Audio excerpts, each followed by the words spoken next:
It started with a lazy lie on a moonlit pier, a flimsy pretext from predators wearing the trusted uniform of the law. They thought they had found an easy target, another wealthy woman to be fed into their well-oiled machine of extortion. But these weren't just two corrupt officers. They were cogs in a criminal enterprise, a darkness disguised as justice that had operated in the shadows for years. In their greed, however, they made a fatal miscalculation. The woman they bound and dragged into the night wasn't just another asset to be liquidated. She was the one person with the absolute power to burn their entire rotten network to the ground, the new director of the FBI. This chilling abuse of power forces us to look past the badge and question our own sense of security. How much trust do you truly place in the authorities meant to protect your community? If you believe shining a light on such stories is crucial, support our mission to tell the stories that must be heard by liking this video, sharing it, and subscribing for more. The air inside the ballroom was a thick, suffocating tapestry woven from stale champagne, expensive perfume, and the drone of self-congratulation. Dr. Juliana Ellis held a smile in place, a polite, rigid mask she had perfected over decades of navigating rooms just like this one. Senator Allister, a man whose political alliances shifted as reliably as the tides, stood beside her, his hand hovering near her elbow without quite touching. "Juliana, I want you to meet Marcus Thorne," the senator boomed, gesturing to a man with a tan that looked more expensive than the tuxedo it was stretched over. "Marcus practically owns half the coastline from here to Palm Beach." Thorne's eyes, small and reptilian, did a swift, disconcerting appraisal. They started at her face, dropped to the deep sapphire of her evening gown, and then, with unnerving focus, locked onto the diamond bracelet encircling her wrist. It was a gift to herself, a quiet celebration of a lifetime of work culminating in her recent appointment as the first Black woman to direct the Federal Bureau of Investigation. To Thorne, it was just another asset to be valued. "Director Ellis," he said, the title rolling off his tongue with a mix of admiration and dismissal. "An honor. That's quite the piece you're wearing." "Thank you, Mr. Thorne," Juliana replied, her voice betraying none of the sudden chill that prickled her skin.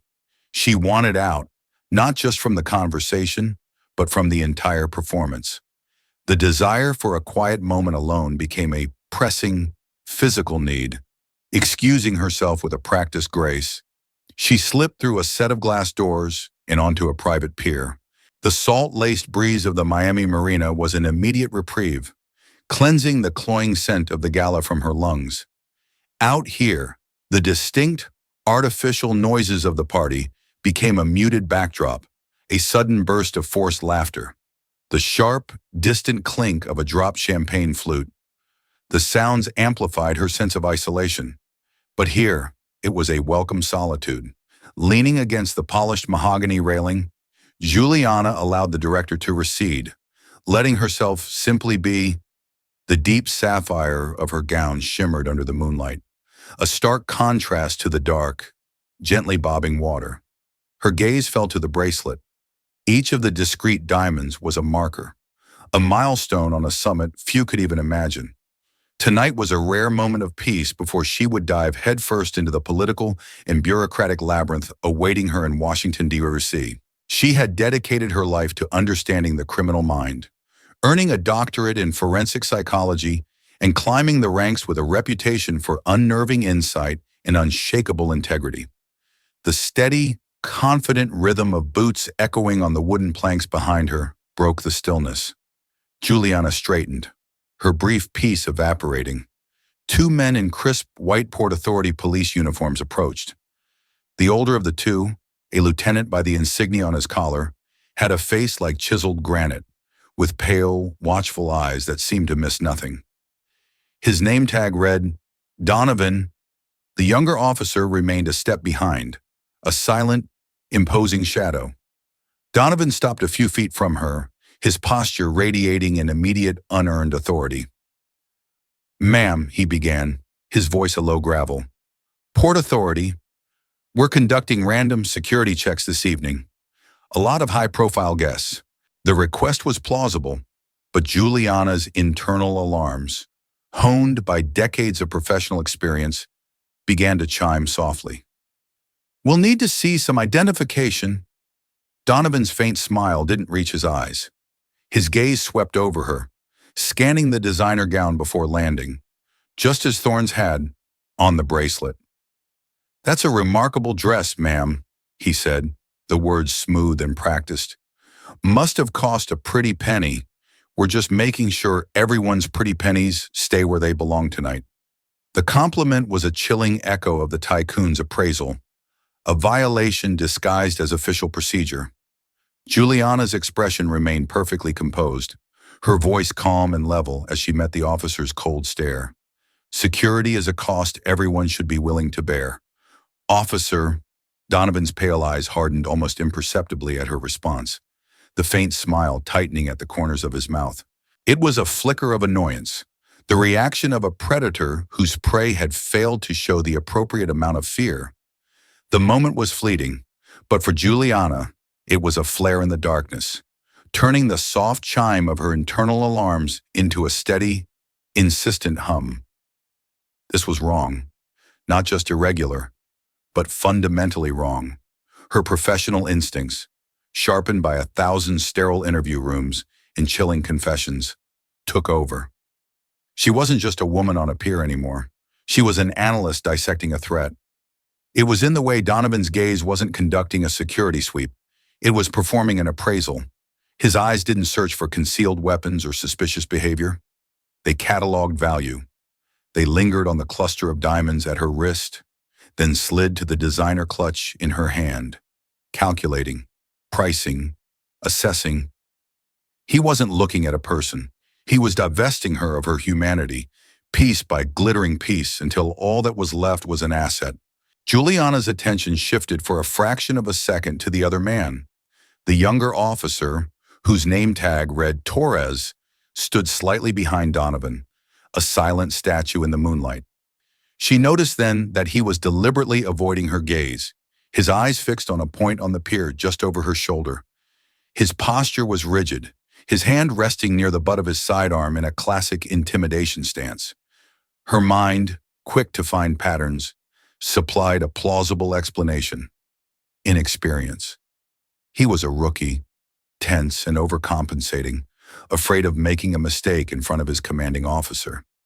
She filed the observation away, not yet realizing the nervousness she saw was not inexperience, but a profound and sickening shame. Her analysis returned to the details. The uniforms, at a glance, they were perfect. The white fabric was pristine, the black trim sharp. But that was the problem. They were too perfect. The creases in their trousers were as sharp as surgical incisions, the kind that came from a press, not from being worn in the humid Miami air or sitting in a patrol car. The leather of their duty belts was a deep, unblemished black, lacking the scuffs and worn patches that came from daily, operational use. They weren't work attire, they were costumes, worn with the stiff precision of actors on a stage. Donovan took a step closer, invading her personal space. He turned his head slightly, his gaze sweeping across the rows of multi-million-dollar yachts bobbing gently in their slips. The moonlight gleamed off their polished hulls. "Beautiful night," he commented, the words a low rumble. "Lots of money in this harbor. Brings out all sorts of people." The implication was thick, suffocating, and slathered in a coat of racial condescension. It hung in the air between them, unspoken but perfectly clear. "People like you don't belong here unless you're serving the drinks." Juliana's expression didn't change, but inside a cold gear clicked into place. She was no longer just assessing a threat, she was profiling a bigot. "Of course, officer," she said, her voice even and calm. She reached for her clutch, her mind already several steps ahead. It was a conscious, tactical decision. Tucked inside, next to her driver's license, were her new federal credentials, a shield of authority that could either end this encounter or escalate it into something far more violent and unpredictable. For now, It was better to play the part he had assigned her. She would be the wealthy woman, slightly out of her depth, compliant. It was a role, and Juliana knew how to play a role. She retrieved her wallet and handed him her driver's license. The moment he saw the name, Dr. Juliana Ellis, his eyes narrowed slightly. He likely saw the doctor as a sign of wealth, not professional standing. Another jewel to be appraised. Dr. Ellis, Donovan said, drawing out the title with a faint sneer. He passed the license to his partner, who made a show of speaking into his shoulder radio, his voice too low to be heard over the gentle lapping of the waves. It was all theater, and clumsy theater at that. "Is there a problem, Lieutenant?" Juliana asked, her tone professionally detached. "We'll see," Donovan said, his eyes locking onto hers. "We've had reports of a woman matching your description involved in a credit card fraud ring operating in the area. High-end targets." The lie was so blatant, so lazily constructed, it was insulting. It was a pretext, and a sloppy one. Her mind raced, cataloging the escalation pattern, isolate the target, create a false narrative of authority, provoke a reaction. Her training screamed at her to de-escalate, to comply until she could get to a public area. But the pier was deserted, and the sounds of the gala were a world away. "They target events like this," Donovan added, his voice taking on a bored, almost weary tone, as if explaining the obvious to a child. "Use a beautiful woman as a distraction while her partner skims the numbers? Classic stuff. Really." The condescension in his tone was a deliberate spark thrown on dry tinder. He expected a flash of fear, a plea, a crack in her composure. He did not expect the cold fire that ignited in Juliana's eyes. The insult of his lazy lie was secondary to the chilling finality it represented. The time for words, for de-escalation, was over. He had drawn his line. Now, she would draw hers. Her voice, when she spoke, had shed its calm detachment and was now honed to a sharp, authoritative edge. "That's enough," Juliana stated, her gaze fixed on Donovan. "This charade is over. I am a personal guest of Senator Allister. I demand you get him on your radio right now, or this will be the last shift you ever work." She used his name as a shield, a final, desperate attempt to invoke the rules of a world he had clearly decided to abandon. For a moment, there was only the sound of the water against the pilings. Then, Donovan chuckled. It was a dry, humorless sound that held no mirth, only a deep and profound contempt. "Oh, I'm sure you are," he sneered, the last trace of the police officer persona vanishing from his face. "They all have a senator or a congressman in their pocket. A dime a dozen." He gave a short, sharp nod to his partner. Before Juliana's mind could even process the signal, the younger man, Torres, lunged forward. The movement was a blur of surprising speed and efficiency. One of his hands clamped down on her shoulder, spinning her around, while the other grabbed her arms with a strength that belied his nervous demeanor. The rough scrape of heavy-duty plastic bit into the skin of her wrists as he cinched a pair of zip ties behind her back, the single sharp zip of the ratchet echoing in the night. Her clutch and phone, her last links to the world she had just inhabited, clattered to the wooden planks of the pier, the sound sickeningly final. The shock was a cold plunge, a brutal immersion into a new and terrifying reality. As the thick plastic of the zip ties dug into her flesh, her mind, a creature of habit and training, was already analyzing. Heavy duty, law enforcement grade, but the edges are too sharp. Not standard issue for Port Authority. The small, almost insignificant detail was a lightning strike of clarity. This wasn't a shakedown by a pair of corrupt cops. This was a professional abduction. "You have no idea who you're dealing with," she hissed, her body rigid with a mixture of fury and calculated fear. Donovan stepped closer until his face was inches from hers, his breath a foul mix of stale coffee and malice. The mask was completely gone now. In its place was the raw, undisguised face of a predator who had just secured his prize. "Oh, I think I do," he whispered, his voice a venomous purr. I'm dealing with a rich, uppity woman who is about to have a very, very bad night.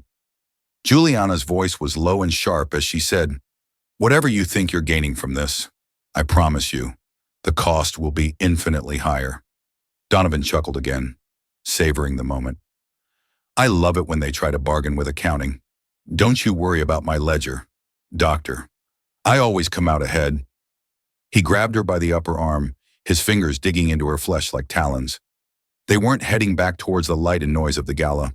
They were marching her in the opposite direction, down a dark, narrow side dock towards a sleek, dark speedboat that sat low in the water, its engines humming softly. With each step, the sounds of her world, the music, the laughter, faded, replaced by the quiet, menacing thrum of the boat. As they reached the gangplank, an act of pure, almost hopeless defiance took hold of Juliana. While Donovan's grip was focused on her arm, she deliberately scuffed the heel of her expensive shoe hard against a wooden plank, leaving a faint, dark streak. A moment later, as she was forced onto the metal ramp of the boat, she did it again, dragging her heel to create a thin, almost invisible scratch on the aluminum. It was a forensic psychologist's last will and testament, a clue for a crime scene no one yet knew existed. A hard shove from behind sent her stumbling onto the deck. She was pushed through a small doorway and down a short flight of steps into a cabin. Before her eyes could fully adjust to the dim interior light, the heavy steel door slammed shut behind her. The sound was a dull, near-metallic thud that sealed her off from the world. A period at the end of her freedom. The gentle rocking of the boat shifted, the hum of the engines deepening as they pulled away from the dock, slipping out of the harbor and into the vast, indifferent darkness of the Atlantic Ocean. The vibrations of the powerful engines hummed through the deck beneath her, a constant, deep thrum that replaced the sounds of the shore. Outside, the last lights of the Miami skyline were shrinking with each passing second.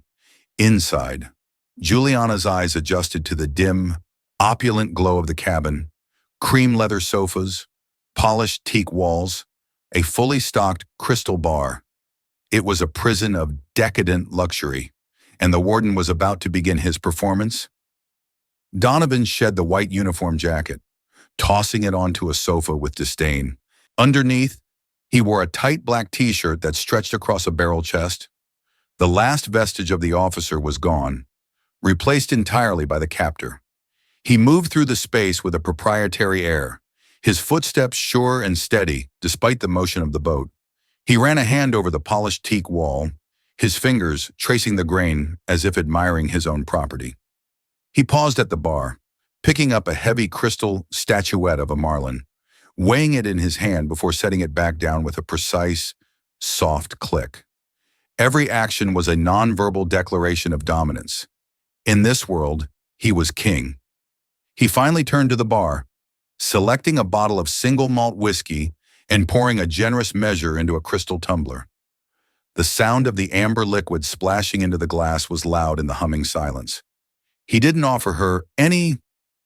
"Comfortable, doctor?" Donovan asked, the sarcasm dripping from his words.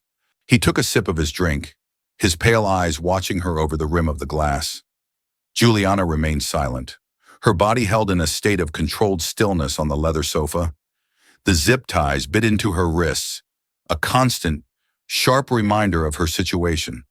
But beneath the surface of her calm exterior, her mind was a whirlwind of analysis, a professional reflex that terror could not shut down. She was profiling him, dissecting every word, every gesture. Mid to late 40s, ex-military or law enforcement, likely dishonorably discharged given the meticulous planning and anti-authoritarian grievance. Exhibits extreme narcissistic traits with a pronounced racial bias. The crime is well rehearsed, indicating multiple prior offenses. Greed is the primary motivator, but there's a secondary one, sadistic pleasure in dominating a perceived superior. "Not much of a talker, are you?" He swirled the whiskey in his glass. "That's fine. I'll do the talking." He began to circle the cabin like a shark, never turning his back on her. "I knew a guy once, Mike Sullivan. 20 years on the force, decorated, took 2 bullets for the city, salt of the earth. When the lieutenant's slot opened up, it was his. Everyone knew it. He'd earned it. Donovan paused, taking another sip, his eyes distant for a moment. But it didn't go to him. It went to a woman, less than 5 years on the job, right skin color, wrong qualifications. Mike quit the force a year later. Said the world didn't make sense anymore.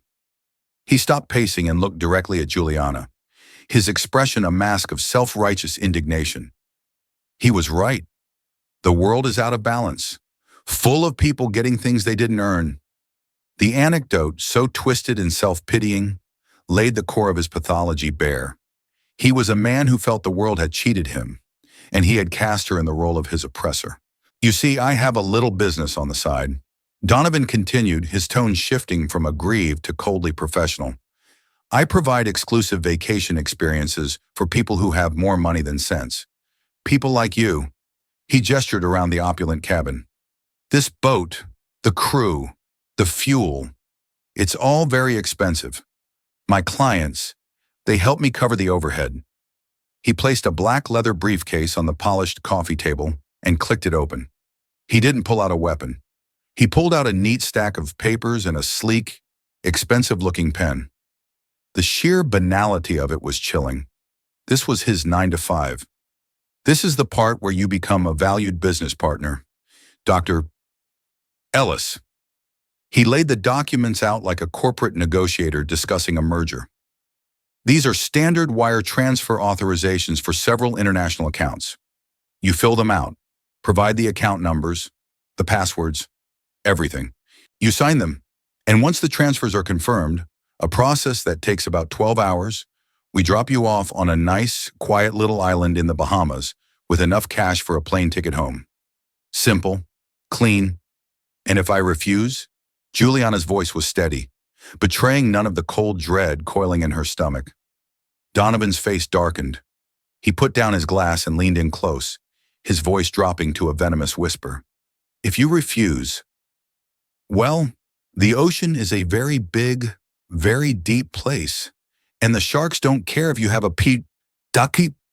He tapped a manicured finger on her cheek, a gesture of patronizing ownership that made her skin crawl. Don't make the mistake of thinking you're special. To me, you're just another paycheck. He straightened up, a cruel smile playing on his lips. A particularly satisfying one. I'll admit, I've been watching you for a week. The charity events, the fancy restaurants, the little shopping trips, flaunting it. His gaze swept over her again, full of resentment. A black woman living better than I do. It's unnatural. It's an imbalance. And tonight, he finished, picking up his drink again, I'm just restoring the balance. There it was, the raw, putrid core of his hatred. It wasn't just about the money. It was about her success, her station, her very existence. He needed to tear her down to feel big. He took another sip of whiskey, once again the confident predator in control of his domain. He attempted a knowing, almost conspiratorial tone. You know, in a different world, you and I aren't so different. We're both at the top of our fields. We understand how the world really works. The predators and the prey. Juliana met his gaze without flinching, her voice as sharp and precise as a scalpel. There's one critical difference between us. Officer, you believe you need to put others down to feel tall. True power doesn't require that. The words hit their mark. His smile tightened, the mask of the cool negotiator cracking to reveal the insecure bully beneath. Philosophy. That's nice, he sneered, his voice losing its smooth edge. Let's see how much it's worth when your accounts are empty. A tense silence descended upon the cabin, thick with his wounded pride. Donovan stared at her, his pale eyes searching for a crack in her composure, a flicker of the fear her words had failed to mask. Juliana took a slow, deliberate breath, forcing her heart rate down. Panic was a luxury she couldn't afford. Direct psychological confrontation had hit a nerve, but it had also pushed him closer to the edge. The strategy had to shift. It was time to stop diagnosing the predator and start negotiating with him. My accounts have security protocol, she said, her voice shifting back to a tone of calm, factual explanation. Large, unscheduled international transfers will trigger an immediate freeze. They're designed to prevent exactly this kind of situation. She watched him, letting the information sink in, planting the first seed of doubt in his perfect plan. Donovan's expression was a mixture of annoyance and disbelief. Don't play games with me. This isn't a game, Juliana continued, pressing her advantage. The freeze requires a verbal confirmation from me, using a specific code phrase that changes daily. It's transmitted to my security officer every morning. Without my direct input, using today's phrase, you won't get a single dollar. You'll just get a dozen federal agencies locking down every asset I own and a GPS ping on your exact location. It was a partial lie, a high-stakes gambit woven from threads of truth. Some of her accounts had such protocols, others didn't, but it was plausible enough, complex enough, to be convincing. Her captor stared at her, his jaw tight. The confidence that had radiated from him moments before was now clouded with a sliver of uncertainty. He was a predator who had just discovered his prey might have venom. You're a smart one, I'll give you that, he said, his voice low. He walked back to the bar and picked up a heavy satellite phone from its cradle. That's fine. We have ways of making people cooperative. Donovan turned and smiled, a truly terrifying expression devoid of any warmth. But first, my partner needs to see the merchandise. Make sure you're as valuable as I promised. He spoke into the phone, his thumb pressing the call button. Torres, get up here. Our guest is ready to be processed. The name meant nothing to Juliana. It was just another faceless cog in this machine of terror. She heard the sound of heavy footsteps on the deck outside, then the metallic click of the cabin door's latch. The door swung open. A man stepped in, younger than Donovan, dressed now in the simple, functional clothes of a deckhand. It was the silent officer from the pier. He had dark hair and a weary, haunted look in his eyes that seemed out of place with the brutal efficiency he'd displayed earlier. He blinked, his eyes adjusting to the cabin's bright, artificial light. Donovan, his confidence restored by the presence of his accomplice, gestured grandly towards Juliana, a showman presenting his prize. Miguel, meet Dr. Ellis. She's our ticket to retirement. His voice was full of smug triumph. Take a good look. Isn't she perfect? For a moment, the man named Miguel Torres just stared. The light from the cabin's crystal bar reflected off the polished surfaces, momentarily dazzling him. For that split second, Juliana was just a silhouette in an expensive sapphire gown, a bound figure on a leather sofa. Then he blinked, his eyes focused. He saw her face. The color drained from his face as if a plug had been pulled. His jaw went slack, and his eyes widened with a flicker of pure, unadulterated shock. It was more than surprise. It was disbelief. It was the look of a man seeing a ghost from a past he thought he had buried. He wasn't looking at a wealthy victim, a nameless target. He was recognizing her. The shift in the room's atmosphere was instantaneous and absolute. The hunter's smug satisfaction was pierced by his accomplice's sudden, silent terror. Juliana, ever the analyst, saw it all. She saw the minute twitch in the muscle of his jaw, the almost imperceptible tremor in his hand. Her mind, a precision instrument for cataloging human behavior, went to work, not a conspirator's reaction. This is genuine shock, sympathetic nervous system response, pupil dilation, loss of skin color around the mouth. She flagged it instantly in her mental file. This was not part of the plan. This was a genuine neurological shock, a critical anomaly. The silence in the cabin stretched thin, taut with a new, unexpected tension. Donovan, completely oblivious to the silent, seismic shift that had just occurred, was still admiring his own cleverness. He finally noticed his partner's strange behavior. What's wrong with you? Donovan grunted, his voice laced with irritation. Cat got your tongue. I gave you an order. The sharp command pierced the fog of Aaron's shock, but it didn't bring him back to the present. Instead, it flung his mind backward, a year back, to another room, another life, and to the woman who sat before him now. The memory was vivid, suffocating.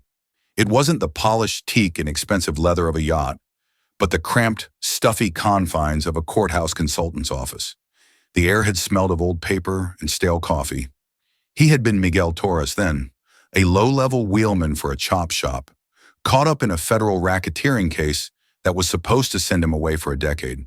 He was guilty of the lesser charges, but the prosecution was trying to pin a violent carjacking on him, one he didn't commit.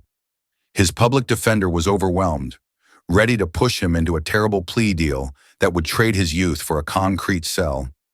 Then she had been brought in, Dr.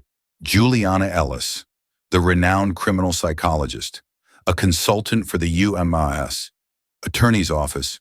She wasn't supposed to help him. She was supposed to be the final nail in his coffin, a high-priced expert brought in to analyze him, to certify his guilt, to help convict him. He remembered the interview. He had been terrified, reciting the flimsy alibi his lawyer had cooked up, his voice trembling. She hadn't interrupted. She had just watched him, her intelligent, analytical eyes seeming to see not just him, but the very architecture of his fear. She listened to his story, the whole tangled, pathetic mess of it. And then she'd done the one thing no one else had. She'd believed him. After he had finished, stammering his way through the last of his prepared lies, she had leaned forward slightly, her expression unreadable, but not unkind. "The details aren't yours," she had said, her voice quiet but firm. It wasn't an accusation. It was a statement of clinical fact. The observation had shattered his terrified facade. He had broken down, the real story spilling out of him in a torrent of fear and regret. She saw the discrepancy in the witness statements, the psychological impossibility of him, a man with no history of personal violence, committing the brutal acts described. She had presented her profile of the actual carjacker, a profile that pointed directly to another, more violent member of the ring, and had quietly told the assistant U.S. attorney that they were going after the wrong man. Her intervention, backed by her unshakable reputation, had shattered the prosecution's primary case against him. The carjacking charge was dropped. He'd pleaded guilty to the lesser offenses and served 6 months, a slap on the wrist compared to the 10 years he'd been facing. She had, in no uncertain terms, saved his life. He owed his freedom, his future, to the woman now bound and helpless on the couch. A flinch, sharp and involuntary, snapped Aaron back to the horrifying present. He looked from Donovan's impatient, cruel face to Juliana's. Her expression was perfectly neutral, but her eyes, those same intelligent eyes he remembered from the interview room, held a question. "Do I know you?" He had to move.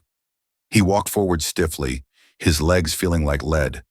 He knelt in front of her, his hands trembling as he pretended to search the hem of her expensive gown, his touch as light as he could manage.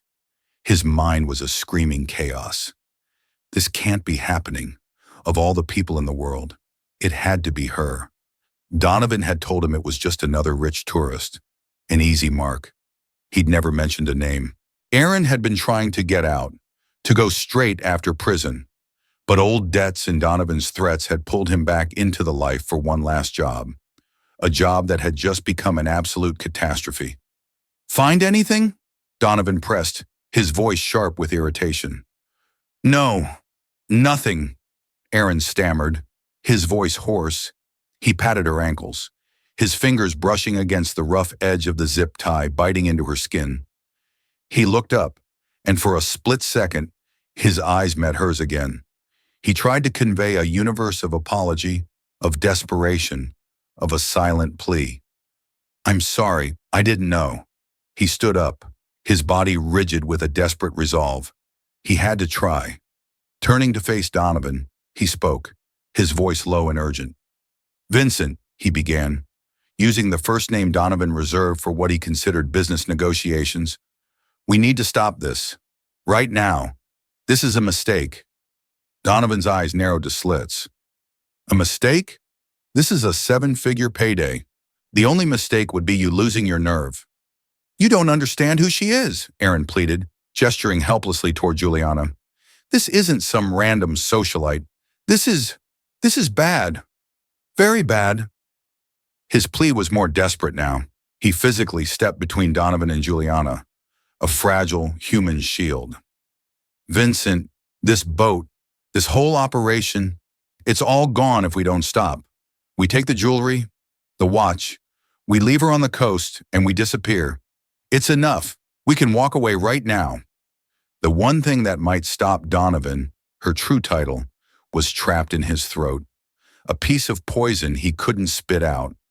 To say the words FBI director would be an instant death sentence for them all. Donovan was paranoid and ruthless.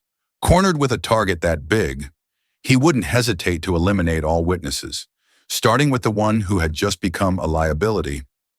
Donovan stared, his mind, always simmering with suspicion, now boiling over. Aaron's frantic, vague plea was not the sound of a partner losing his nerve. It was a blazing red flag of betrayal. A predator like Donovan didn't see caution. He saw conspiracy. He turned his head slowly, his gaze shifting from Aaron's pale, sweating face to Juliana's calm, watchful one. And in that silent, charged space, his twisted mind connected the dots in a completely wrong and infinitely more dangerous pattern. "You know her," Donovan said, his voice dropping to a dangerously soft whisper. It wasn't a question, it was an indictment.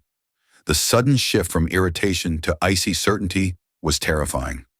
He took a step toward Aaron, his body radiating a lethal menace that sucked the air from the cabin. "That's what this is. You know her from before. How? She an old girlfriend? Someone you owe a favor?" "Vincent, no, it's not like that," Aaron stammered, taking an involuntary step back. But Donovan was no longer listening.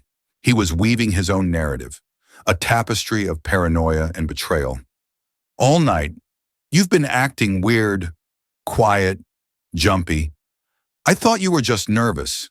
But this," he gestured from Aaron to Juliana and back again, "this is something else. You're protecting her." He advanced another step, forcing Aaron to retreat further until the back of his legs hit the edge of the leather sofa. "Why would you protect her? Miguel," he hissed, using Aaron's old name like a weapon. "Unless you're not really on my side." With a sudden, chilling calm, Donovan turned away from them and walked to the coffee table. He didn't reach for the wire transfer documents this time. He reached into the open briefcase, his hand disappearing for a moment before emerging with a matte black handgun, a bulky suppressor screwed onto the barrel. The weapon seemed to absorb the light in the room, a dense, silent void of deadly intent. He didn't point it at Juliana. He pointed it squarely at the center of Aaron Torres's chest. "I'm starting to think I brought a rat onto my boat," Donovan said, his voice flat and devoid of emotion. "A rat who was planning to bite me as soon as my back was turned." Juliana sat frozen on the couch, watching the horrific scene unfold. This was a critical fracture point, a moment of such volatility that the slightest misstep could result in everyone's death. Her own fear was a cold, hard knot in her stomach, but her training was in control. She watched, analyzed, and waited for an opening that might not come. Donovan held the gun on Aaron for a long moment, letting the terror sink in. Then, with a decisive move, he strode forward. Before Aaron could react, Donovan's free hand shot out. Grabbing him by the front of his shirt, he yanked him forward, off balance, and with his other hand, shoved the cold, heavy pistol into Aaron's grasp, forcing his trembling fingers to wrap around the grip. The performance of intimidation wasn't over. Donovan held Aaron in place, brought the gun up between them, and with a series of brutally efficient movements, he ejected the magazine.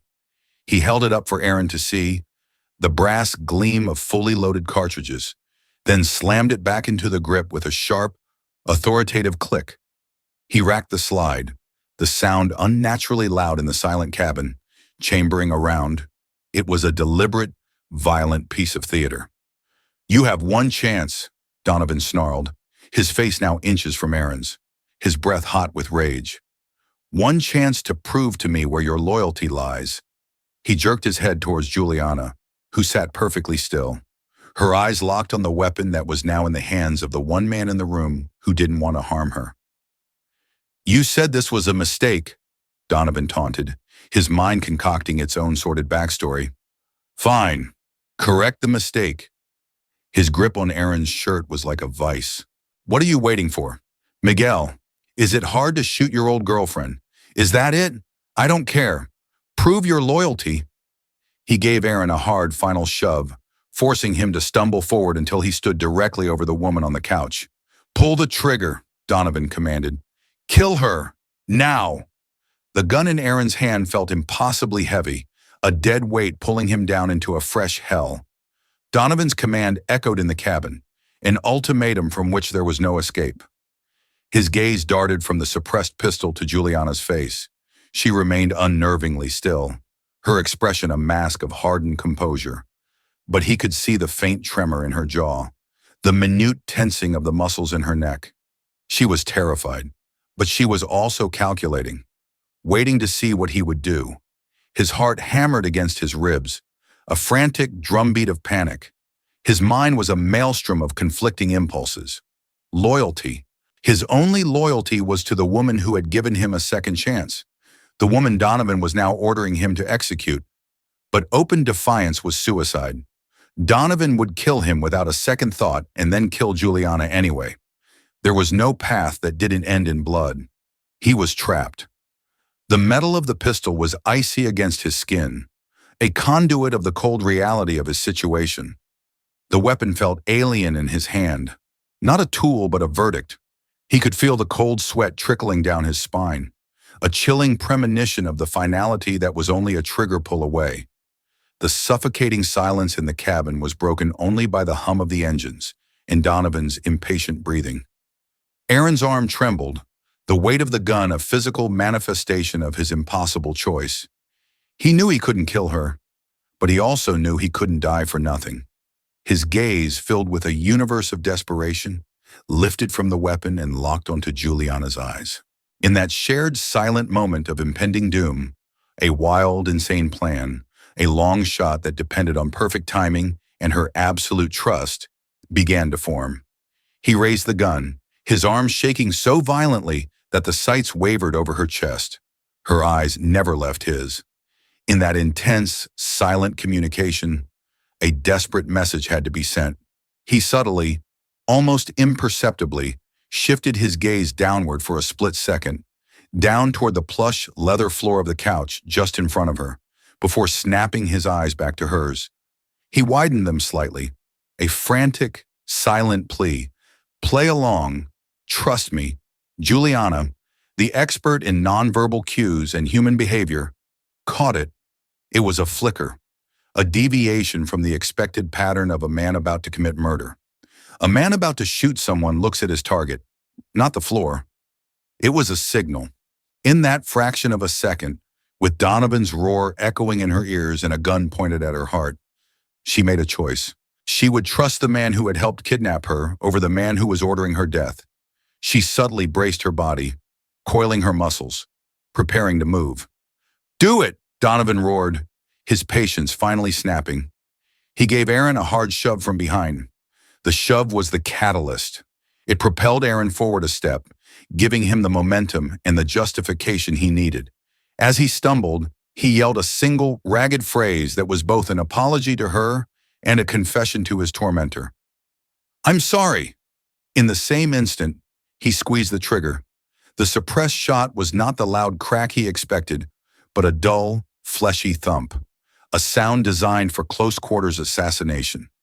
As he fired, Aaron angled the weapon downward. A minute, desperate adjustment of his wrist, the 9mm round, instead of tearing through Juliana's heart, buried itself harmlessly in the thick, sound-dampening leather of the couch, just inches from her side. Simultaneously, Juliana reacted with the precision of a trained actress giving the performance of her life. The moment the thump echoed in the cabin, she threw herself sideways, her body going completely limp as if a puppet's strings had been cut. She let out a sharp, choked gasp, the sound horribly authentic, and slumped against the arm of the sofa. Her head lolled to one side at an unnatural angle. Her eyes closed, her body utterly still. It was a masterful performance born of a desperate will to live. Aaron, fueled by a surge of pure adrenaline, sold the rest of the illusion. He recoiled from the couch, his face a mask of feigned horror and disgust. Oh God, what did I do?" he stammered, letting the hot pistol clatter from his numb fingers to the floor as if it had burned his hand. He stumbled backward, collapsing against the cabin wall, burying his face in his hands in a convincing display of a man broken by his own actions. Donovan watched the entire scene, his pale eyes narrowed, scrutinizing every detail. He stared at Juliana's still form, then at Aaron's theatrical breakdown. For a moment that stretched into an eternity, he didn't move. He was processing, analyzing, searching for any hint of deception. The silence was absolute, a vacuum where the fate of the two people who had just conspired against him hung by a thread. Juliana, even in her feigned death, could feel his gaze on her, a physical weight, and she forced herself to remain perfectly, deathly still. Finally, a slow-corn satisfied smile spread across Donovan's face. "Good," he said, the single word breaking the tension. The test was over. His partner had passed. "See?" Donovan said, his voice returning to its casual, condescending tone. "That wasn't so hard. You just needed a little push." He walked over and kicked the discarded gun under the sofa, dismissing it as a tool that had served its purpose. He clapped a hand on Aaron's shoulder, a gesture of ownership, not comfort. "Now, get her out of here. I don't want to look at it." "What? What do I do with her?" Aaron asked, his voice trembling convincingly. Donovan was all business now, the moment of violence already a problem to be solved. "The anchor locker in the bow. It's empty. Stuff her in there. We'll dump her overboard later tonight. Miles from here, weighed down. No body, no crime." Donovan turned his back on them then, the ultimate act of a predator assured of his dominance. He walked to the bar to refresh his drink, his mind already moving on to the next phase, forging financials. That arrogance, that belief that he had once again bent the world to his will, made him careless. It was the opening they needed. Aaron, still playing the part of a broken man, looked from Donovan's dismissive back to Juliana's still form, the urgent command forcing him into motion. He moved quickly to her side, grabbing her under the arms. She remained completely limp, a dead weight that was a testament to her iron control. I've got to move her," he muttered, his voice a convincing wreck, loud enough for Donovan to hear. His grip was clumsy, but surprisingly gentle as he began to haul her body off the couch. As he dragged her past the end of the sofa, out of Donovan's direct line of sight, he leaned close to her ear, his breath hot with urgency. "Down to the hull. There's a maintenance hatch behind the galley stairs. Stay alive." He half dragged, half carried her out of the main cabin and into the narrow corridor leading forward. The moment the door swung shut behind them, plunging the corridor into near darkness, Juliana's eyes snapped open. The facade of death vanished, replaced by a sharp, focused intensity. "The hatch," she breathed, her voice raspy. Aaron nodded, not leading her toward the bow in the anchor locker, but in the opposite direction, toward a steep, narrow staircase that led down from the small galley kitchen. He pulled a small knife from his pocket and, with a few quick, sawing motions, cut through the thick zip ties on her wrists. The plastic parted, and she rubbed her chafed skin, her circulation returning in a wave of pins and needles. At the bottom of the stair, hidden behind a loose panel that looked like part of the wall, was a small square hatch secured with a simple butterfly latch. Aaron threw it open, revealing a dark, cramped space that smelled of salt and bilge water. It was their only hope. They scrambled inside, and he pulled the hatch shut above them. The space below was a claustrophobic hell. It was the bilge, the very guts of the yacht, a tight network of pipes, wiring, and structural ribs. The air was thick and humid, and the gentle rocking of the boat was amplified into a constant, nauseating sway. "He'll check the anchor locker eventually," Aaron said, his voice a low, frantic whisper. "He'll know." "I just need a few minutes," Juliana replied, her professional focus completely overriding her fear. She reached for the diamond bracelet on her wrist, the very thing that had made her a target. With a practiced twist, she turned the largest diamond. It wasn't a diamond. It was the disguised activation button for a state-of-the-art, waterproof emergency transponder, a discreet piece of security her new protection detail had insisted upon. A tiny, imperceptible red light on the side of the setting began to blink once every 5 seconds. A silent, desperate pulse cutting through the darkness, screaming for help across the empty miles of the Atlantic. Minutes stretched into what felt like hours. Every sound from the deck above was magnified. Donovan's heavy footsteps pacing the cabin, the faint clink of his whiskey glass. Then, the footsteps changed. They became more purposeful, moving from the main cabin, down the corridor, toward the bow of the boat. "He's going to check," Aaron breathed, his body going rigid with terror. They heard the heavy clank of the anchor locker being unlatched. A pause, and then a furious, primal roar of pure rage echoed down through the boat's structure. The ruse was over. Immediately, the footsteps were no longer pacing.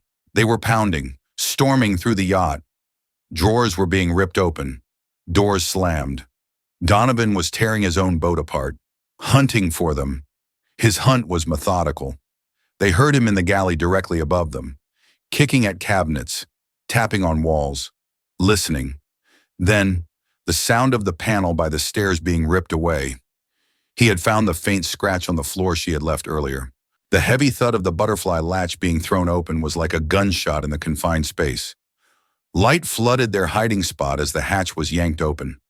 Looming in the opening was Donovan, his face purple with rage, the suppressed pistol back in his hand. He didn't scream at first. He just looked down at them and gave a slow, terrifying smile. "There you are," he whispered, savoring the moment. He started to lower himself into the bilge, his eyes promising a swift and brutal death. But at that exact moment, a new sound cut through the air. It started as a faint, distant chopping, but it grew louder with impossible speed, the unmistakable, percussive whop-whop-whop of helicopter rotors.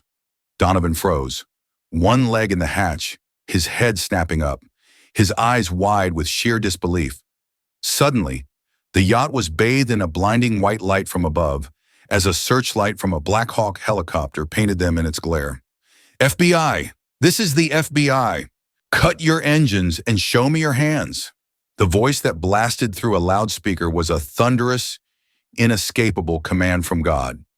Simultaneously, the sleek gray form of a Coast Guard interceptor boat slammed against the yacht's hull, its powerful engines roaring. Men in black tactical gear swarmed over the side, weapons raised, red laser sights dancing across the deck. Donovan's world had collapsed in the space of 10 seconds. The hunter was now the hunted.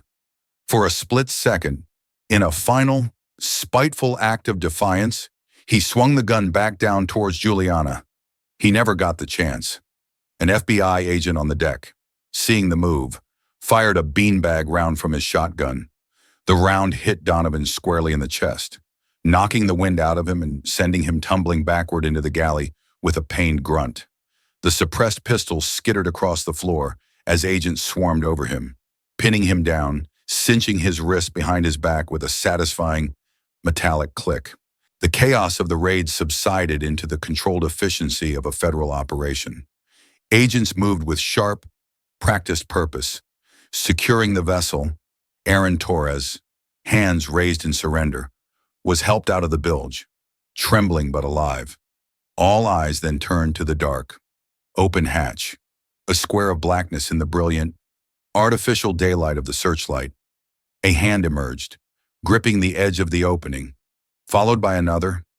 And then, Juliana Ellis climbed out of the darkness. She stood on the deck of the yacht, the torn sapphire of her evening gown a stark contrast to the black, tactical gear of the agents of the organization she now led. In the blinding glare of the helicopter's light, she was no longer a victim. She was the director. A senior agent she had promoted just months ago approached her, his face a mixture of professional deference and profound relief. He held out a standard-issue FBI windbreaker. "Director Ellis," he said, his voice steady but thick with emotion. "Welcome back." Juliana took the jacket, shrugging it over her shoulders. The simple gesture was a powerful reclamation, a cloak of authority settling back where it belonged. Her gaze swept across the deck and found Donovan, who was being hauled to his feet by two agents, his face a mask of spitting rage and utter defeat. Their eyes met one last time, in hers. There was no fear, no hatred, only the cold, quiet finality of justice. The balance had, at last, been restored. The aftermath was swift and decisive. With Aaron Torres's full confession and testimony, the case against Vincent Donovan was airtight. Investigators uncovered a trail of corruption and extortion stretching back nearly a decade, implicating a half-dozen other officers in the Port Authority. It was a cancer that had been growing in the dark, and Juliana's abduction had been the beam of light that exposed it for all to see. Donovan, defiant and unrepentant to the end, was convicted on all charges, including kidnapping, conspiracy, and attempted murder. During his trial, he attempted to represent himself for a portion of the proceedings. His cross-examination of Aaron devolved into a venomous, rambling tirade of conspiracy theories and racial slurs that horrified the jury and sealed his fate. The judge, citing Donovan's complete lack of remorse and his heinous abuse of power, sentenced him to 60 years in a federal supermax prison with no possibility of parole. He would die in a cage, a fate he had so callously intended for others, for his cooperation and his life-saving actions on the yacht. Aaron Torres received a significantly reduced sentence. He entered the Witness Protection Program, given a new name and a new life far from the ghosts of Miami. The second chance Dr. Juliana Ellis had given him, this time in the most direct and terrifying way imaginable. Juliana returned to Washington, D.C., not as a victim but as a survivor forged in steel. The incident didn't break her. It sharpened her resolve. She launched a sweeping federal task force to investigate corruption in local law enforcement agencies across the country. Using the Donovan case as a blueprint, her ordeal became a quiet, powerful source of purpose. She knew with a certainty that settled deep in her bones that the fight for justice wasn't an abstract concept discussed in boardrooms. It was a real, tangible battle fought in the dark on lonely stretches of water and in the hearts of those who refused to let evil win. That harrowing night didn't just sharpen her resolve. It forged her into the very shield she had always vowed to be, a silent guardian standing against the coming darkness. It's a powerful reminder that the greatest strength is often found not in the absence of fear, but in the courage to act in spite of it. Thank you for joining us for this story of resilience and justice. If this story moved you, please consider sharing it with others and be sure to follow for more compelling narratives. We'll see you next time.